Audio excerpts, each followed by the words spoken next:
Hello, my name is Teresa Shirley. My presentation is on saving the earth from habitat destruction. Today I'll be talking to you about the problems wildlife conservationists face on a daily basis.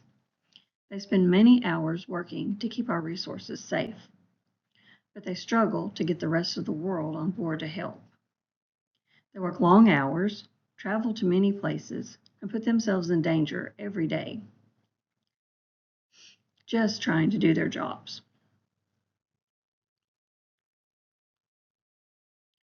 Wildlife conservationists have a tough job to do.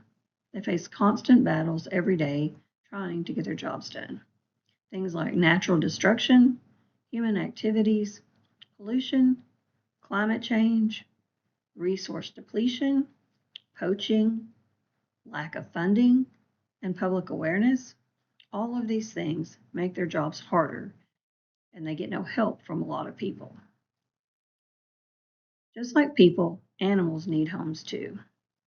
Some of these types of habitat destruction include clearing forests to plant crops, building new housing additions, for us new homes, businesses building new parking lots, highways and interstates, overusing fertilizers and chemicals that contaminate our foods and water supplies, vegetation loss or destruction to areas that provide homes and food for the animals, soil loss and erosion from water, runoff, or tillage, or human destruction.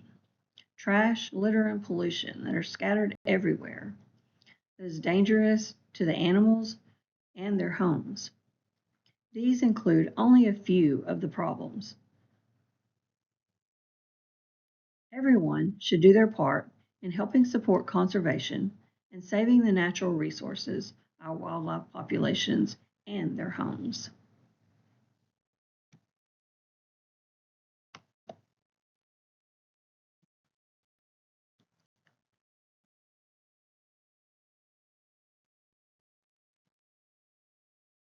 Ways that we can help conservationists protect our wildlife habitats is by creating new wildlife areas, replanting native species of plants, avoiding or limiting chemical usage, recycling and repurposing products, water misuse and conservation, assisting with habitat conservation, volunteering, or getting involved with organizations that help.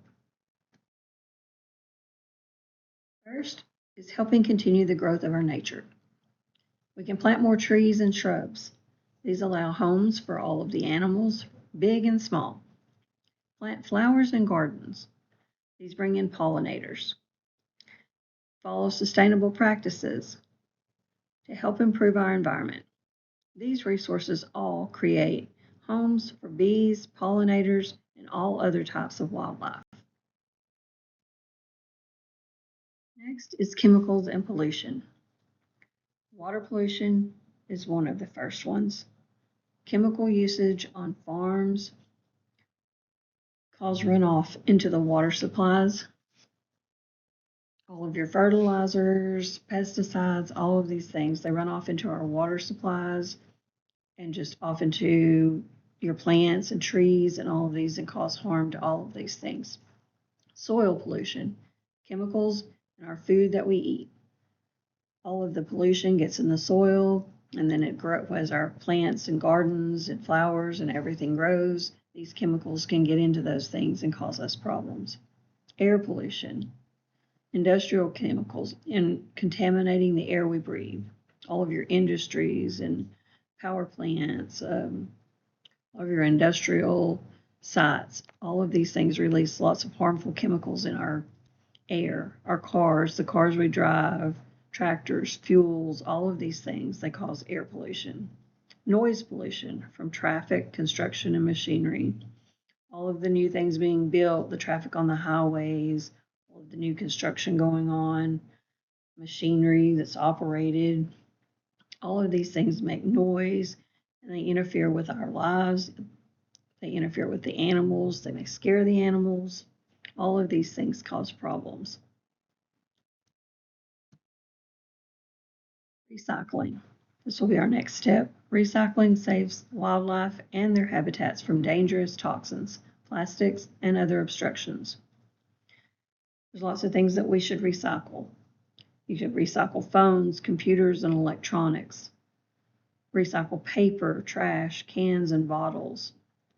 Conserve your water usage when possible. Repurpose items rather than buying new ones. Reuse everything you can. Everything we have can always be reused for something else, or can be recycled, sent to recycling plants, and they can repurpose these products. We just have to do our part in helping the recycling system. Protecting our water resources. We can reduce our water usage, dispose of waste properly, limit chemical usage, improve irrigation systems, proper disposal of chemicals, report problems in a timely manner. All of these things can help reduce the water usage and protect our water. We need to do everything we can to save our uses of water. Make sure you don't have leaks. Make sure there's not any chemicals or anything running into the water or running into your lakes, ponds, or streams. All of these things can harm the animals and all of our plants and wildlife, and all of the living things. Here are a few unusual things to save habitat destruction. Shoe sleuth. Cleaning your shoes to keep from spreading invasive seeds or germs. When you're walking outside, you're tending to your animals, and all of these things are on your boots, shoes. You track them into your house, or you track them into your other animals' pens, or even just across your yard. It gets in your car, maybe anywhere, your houses. Just cleaning your shoes and keeping things like that cleaned off will keep this from spreading. Flush clean. Only flush waste and toilet paper. There are a lot of products that are plastics and different things that people flush through their septic systems, and then all of that is run off into our lakes and streams. All of these things can be helped if you watch what you flush. Everything in its place. When scouting around, put leaves, rocks, and limbs back in place. These are the homes for tiny creatures. When you're cleaning up in your yard or in your garden and things like this, there's lots of things that the animals make their homes in. Just watch what you're doing. If you're just scouting around, like maybe digging for worms or different things, if you'll just put things back where you found them, it'll protect the homes of all of the tiny critters that are out there. Make a point to be a part of something better. Always be aware of your surroundings. Watch what's around you. Watch what's going on. Look for things that are dangerous, chemicals, things that are spilled, just dead animals or things that you notice that are harmed, and see if you can't do something to help. Take part in helping or volunteering. Try to get involved with organizations. Join a group or organization. Go visit some of the extension offices or things like that. Plant a tree or a garden. Everyone can help by planting trees or gardens, flowers, and plants. Visit a wildlife reserve. They're probably very interesting. I myself have not visited one, but would love to. These will help you understand better what it's like, what they do on a daily basis, and what the animals need, and all of the problems that are going on and things that are being caused to harm our wildlife system. Ways to get involved. There are many ways to get involved and help save the resources around us. You can help with fundraisers. There's always types of fundraisers going on. Just check on your websites. You can find any of this information. Work with conservation groups. Join clubs and organizations that protect our resources. Educate and share ideas with others around you. Invite your friends to fundraisers or talks that people are giving, different things. Volunteer at local area events. There's always types of events you can research on the internet and find out what's going on to help with conservation and get involved.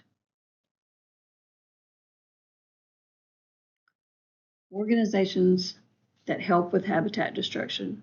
There are many, many organizations that help. I've listed just a few. There's nonprofit organizations, government agencies, and then volunteers. And probably the majority are volunteers that don't get paid to do this type of work. Some of them include World Wildlife Fund, the Nature Conservancy, the U.S. Forest Service, National Park Service, Natural Resources Conservation Service. There are hundreds more that are out there. You just have to do your research. You can get involved to help any of these organizations or donate to the organizations. Ways to help these organizations prosper.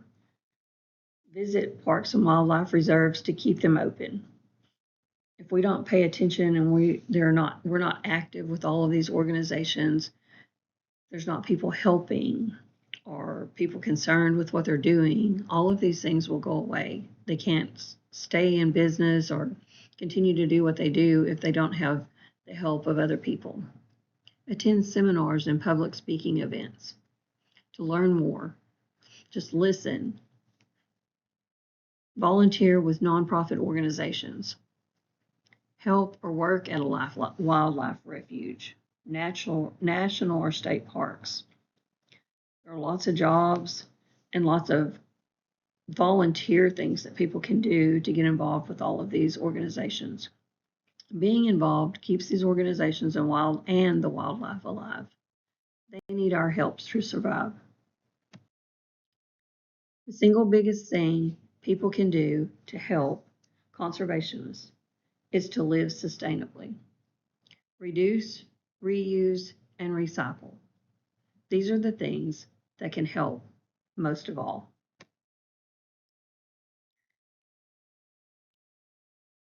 Ending this